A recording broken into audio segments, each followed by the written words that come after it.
ನಮ್ಮ ಬೀಗರು ಬಿದ್ದು ಸಾಕಷ್ಟು ಕಾಡಿದ್ರು. ಬಂಡಗಿರಿ ಮಠದಂದು ನನಗೆ ಬೇಕು ನಿನಗೆ ಬೇಕು, ನನಗೆ ಕೊಡು ನಿನಗೆ ಕೊಡು ಅಂತಾನು ಕೊಡು. ಇದು ಮಠ ಮಾನ್ಯದ, ಇದು ಭಕ್ತಿಗಾಗಿ ಐತದು. ಮನ್ಯಾಗ ಅವ್ರಿಗೆ ಸಂಬಂಧ ಇಲ್ಲ. ಹೀಗಾಗಿ ನಮ್ಮ ಹೆಣ್ಣು ಮಕ್ಕಳು ಸಾಕಷ್ಟು ಕೇಸ ಮಾಡೋದು ನಮ್ಮ ಮೇಲೆ. ಅವಿಗೆ ಏನು ಕೊಡಬೇಕು ದೇವೆಲ್ಲ ಕೊಟ್ಬಿಟ್ಟ. ಕೊಟ್ಟ ಮೇಲೆ ತೀನಿ ಯಾತಕ್ಕಾಗೈತೆ ಅಂದ್ರೆ ಇದೆಲ್ಲ ಸಮಾಜಕ್ಕೆ ಆಗೈತಿ. ಇದು ಖರ್ಚು ಆಗಬಾರ್ದು.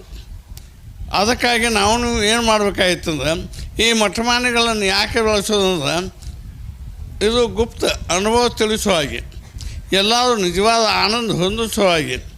ಎಲ್ಲ ಮಠಗಳು ಯಾಕೆ ದೊಡ್ಡ ಸ್ವಾಮಿಗಳು ಅಕ್ಕ ಅಂದ್ರೆ ಅವ ಮನೆ ತುಂಬಕ್ಕೆ ಆಗ್ಲಾಕ್ತಾರೆ. ಮಂದಿ ಮನ ತುಂಬಿ ಭಕ್ತಿ ತುಂಬಿಸಿ ಮಾನವನ ಉದ್ಧಾರ ಮಾಡೋದು ಆಗಬಾರ್ದು ನಮಗೆ. ಆಗಿನ ಕಾಲಕ್ಕೆ ಹುಬ್ಬಳ್ಳಿ ಮಹದೇವಪ್ಪದು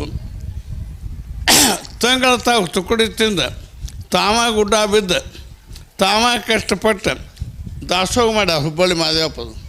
ಬಾವಸಾಬ್ ಮಹಾರಾಜ, ಗಿರಿಮಲ್ಲಪ್ಪ, ಗುರುಲಿಂಗ ಜಂಗಮ್ಮ ಅದು ಇಂಚಿಗೇಟಿ ಮಠದಾಗ ಯಾವಾಗಲೂ ಹೆಂಗೆ ನಡೆದತ್ತಂದ್ರೆ ಅವ್ರು ದಾಸೋಹನ ಮಾಡ್ಯಾರ.